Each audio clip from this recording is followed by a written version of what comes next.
Hello world, Shelly here, and today I've got for you my top 5 PM nighttime moisturizers.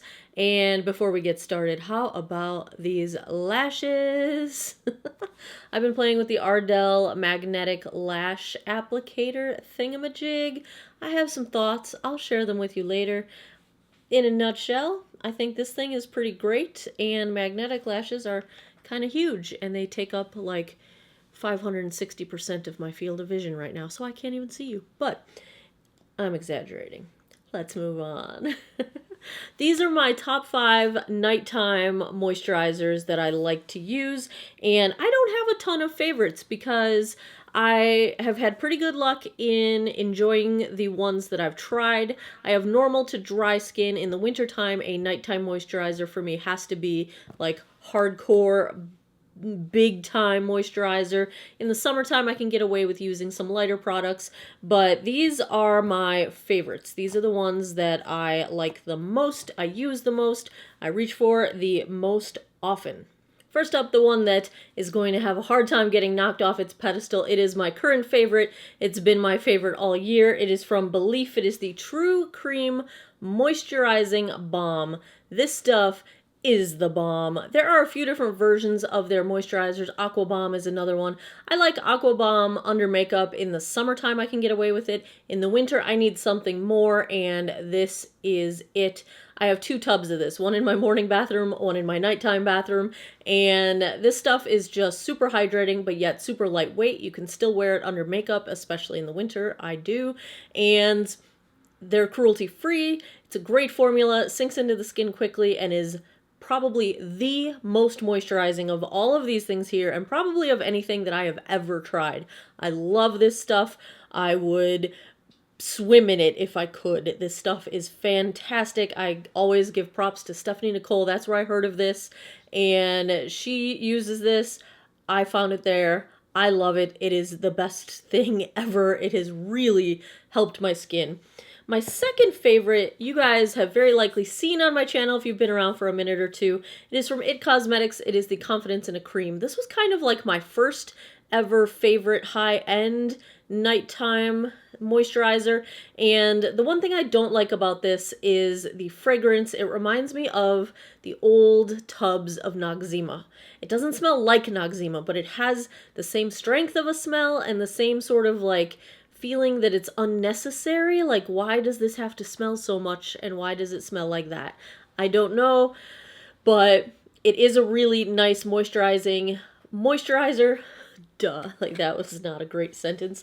I'm almost out of this jar of it, but this one's too heavy for me to wear under makeup, so that is why this one, while I believe this is even more moisturizing, this also can wear well under makeup on me. This one is a thicker, heavier texture, and it works great at night, but I cannot wear it in the daytime under makeup. It's too heavy for me. So that is this one. I just wish it did not have all that fragrance in it. It has lots of anti-aging ingredients in addition to being a moisturizer, so, you know, that's an upside, but holy cow, it smells like stuff. My third favorite is from an indie brand that is based right here in Harrisonburg, Virginia, where I live. It is the brand With Simplicity. They are natural, organic, and vegan. All of their products are. And this is a face cream that you need the tiniest little bit. I've had this for months, and I don't know if you can tell, but there's a piece of cat hair on it. There's a divot missing from it, and you only need, for your whole face, that much. This is probably too much, because when you blend this into the skin, it sort of smooths into a nice, it's nice oils in here. There's a lot of essential oils, and then it covers a huge amount of area because it thins out. It's like this creamy whipped texture, but then it thins out as it warms to your skin, and oh, look how pretty my hand looks. Now, they don't have any additional fragrances. It's just the fragrance of the ingredients. This stuff is almost too heavy for me to wear every night. I would use this 2 to 3 times a week in the winter time. In the summer, it's almost a little bit too heavy for me, but I thoroughly enjoy this in the winter time. It smells very nice. The fragrance, it does have a scent, like a pretty strong scent, but it's all the natural stuff that's in it.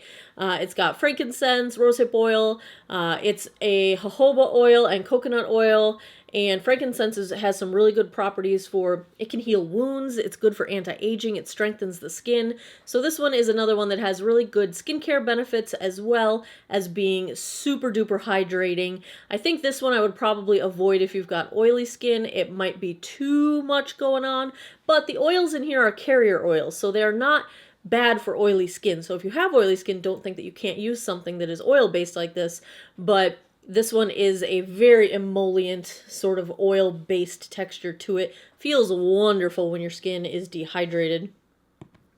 I have one drugstore favorite, and this was one of the first ones when I got into skincare pretty seriously. And it's an Aveeno. It's a variant of the first Aveeno product I was ever using, and it's their Positively Radiant Night Cream. I use their Positively Radiant Daytime SPF 30 as well because the soy ingredients in here have been really good at helping me lighten my sun damage that I've done. Now I need to start tackling my neck and my chest because I don't tackle that with all my skincare, and now I can tell how much sun damage I have on my neck that now that my face is almost completely clear of my sun damage. So anyway, this one's a really good one if you're trying to even out skin tone. It's a nice moisturizing texture, and what I've been using this for, even when I don't use it on my face, I use it on the backs of my hands at night because I've got some sun damage there too, and it's just a really nice formula. I usually go for the more souped up high-end stuff on my face these days, but I do still keep this in my bathroom. I always have a tub of it. This is like the 4th tub I've gone through because I do use it on my hands and my arms at nighttime as well, and it's meant for your face, but I like the texture. Aveeno is unfortunately not cruelty-free, so if that is a concern for you in making your purchasing decisions, they are not. This is one of those nice, reasonably priced options at the drugstore that I think gives you a little more bang for your buck than some of the other options out there. And the last favorite I want to mention is actually moisturizer for your lips. And really it's because none of my other face moisturizers are like ba-boom enough to make my top 5, but this is a top 5 of life. The Laneige Lip Sleeping Mask. This stuff saved my lips. I have dry lips year-round. Even when my skin is behaving, I don't drink enough water most of the time, and so I'm very often dehydrated, and the very first place it shows up is my lips, and my lips peel, and they crack, and they bleed, and it's horrific. This stopped all of that. I use this every single night when I go to bed, and I have not had cracking lips since. I love this stuff. It's been in my favorites in the past, and I would say it is, if I had to live without my Belief and my Laneige lip mask, I would be very, very sad, Shelly. There you have it, my top 5 nighttime moisturizer products. If you like these top 5s, you enjoyed this one, you want to see some more of them, give me a thumbs up down below. Please subscribe if you haven't already. I post new videos every Monday, Wednesday, Friday, 9 p.m. Eastern Time. And as always, thanks a lot for taking some time out of your day to geek out over skincare with me. I appreciate your time, and I hope you guys all have an awesome day or night wherever you are in the world. Take care of each other. Bye-bye.